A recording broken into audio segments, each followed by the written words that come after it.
Good morning friends, HB digital વિડીયોમાં તમારું સ્વાગત છે અને હું છું હાર્દિક. કન્યાકુમારીની સવાર, જ્યાં સૂર્યોદય સમુદ્રમાંથી જન્મ લેતો દેખાય છે. લહેરોની મધુર અવાજ અને ધીમે ધીમે ઉગતો સૂરજ આ ક્ષણને અદ્ભુત બનાવી દે છે.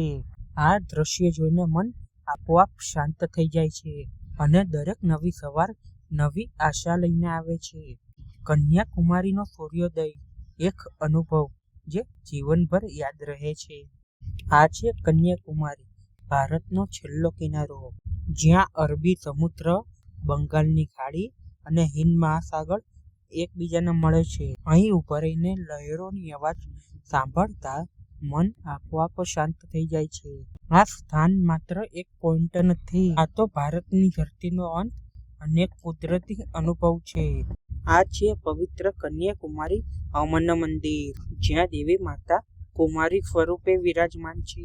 સમુદ્ર કિનારે આવેલું આ મંદિર શ્રદ્ધા, શાંતિ અને શક્તિનું અદ્ભુત કેન્દ્ર છે. મંદિરની અંદર આવેલા આ પ્રાચીન માર્ગ પર ચાલતા એવું લાગે છે કે સમય થોડીવાર માટે થંભી ગયો છે. પથ્થરના સ્તંભો, દીવડાઓની રોશની અને ભક્તિભર્યું વાતાવરણ મનને સંપૂર્ણ શાંતિ આપે છે. આ છે માતા કન્યાકુમારી, તે સંયમ અને પવિત્રતાનું સ્વરૂપ. માતાના દર્શન આંખોને નહીં પણ આત્માને પણ તૃપ્ત કરે છે. જય માતાજી. સમુદ્ર કિનારે આવેલું કન્યાકુમારીનું અમન મંદિર ભારતના સૌથી પવિત્ર અને શક્તિપીઠમાંથી એક છે. લહેરો અને ભક્તિ બંને એકસાથે અહીં અનુભવાય છે. આ મંદિરની સૌથી અગત્યની અને મહત્વની ખાસ વાત એ છે કે અહીંથી સમુદ્રનું અનંત દ્રશ્ય દેખાય છે. શ્રદ્ધા અને કુદરતનો અદ્ભુત સંગમ આ સ્થળને અનોખું બનાવે છે.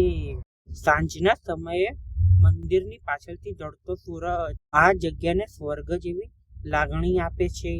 આ ક્ષણ શબ્દમાં વર્ણવી શકાય એવી નથી.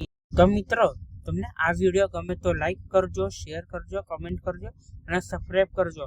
અને હા મિત્રો, આગળના વ્લોગ માટે જોડાયેલા રહેજો એચબી ડિજિટલ વિડીયો સાથે. અને મિત્રો, આગળની અમારી યાત્રા હજી ચાલુ છે. Thank you.